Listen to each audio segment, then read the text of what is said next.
The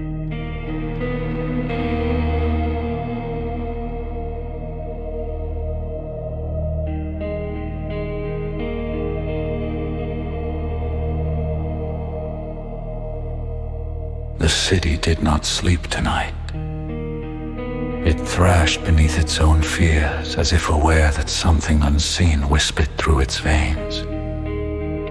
The fog coiled around rooftops like watchful serpents. The cult's influence had rooted deeper than I expected. Their threads were no longer hidden.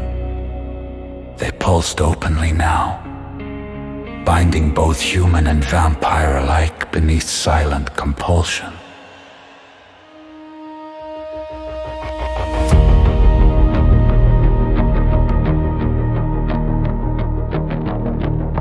I followed one of their enforcers through the winding streets. His movements were too perfect, every step measured, every breath timed. He was not walking, he was puppeteering his own flesh. I let him lead me into the heart of their operations, an abandoned chapel long stripped of faith. Now it housed only obedience. Candles flickered in crimson rose, symbols coated the walls in soot-black paint, and there at the altar stood three figures, not leaders, not priests, but commanders. Their presence was heavy, their will sharp. I stepped into their circle without hesitation. Shadows curled at my feet, awaiting command. They moved first, their coordination was flawless. Three bodies moving as one. No hesitation, no thought, pure execution. I met their strikes with calculated force. Every step I took shattered rhythm. Every motion broke their unity. They were warriors, forged through stolen will. I was judgment sharpened through centuries of solitude. One fell, then another. The third resisted longer than expected, their strength growing frantic, as if the cult itself screamed through their bones. But panic is still weakness.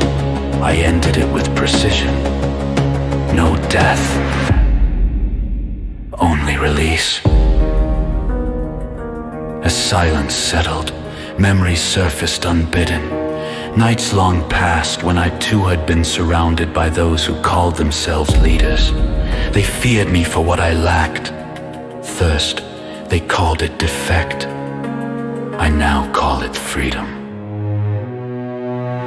Footsteps approached, not hostile, hesitant. A young woman stood before me, trembling yet aware. She had witnessed everything, yet did not flee. Her voice barely rose above a whisper as she asked, "Are you one of them?" I answered only with silence. Words often corrupt more than they explain. Her eyes searched mine, and for a moment I saw something unfamiliar. Not fear, not awe. Trust brief, fragile, yet real. She reached out as if to touch me, then withdrew, understanding. Some distances are not meant to be crossed. I left her with only this. I do not listen to the voices in the dark. They do not whisper. They command. As I vanished into the night, I knew the cult would respond. They had lost pawns tonight. They would send knights next. Perhaps even kings. Good, let them. I am Maximo.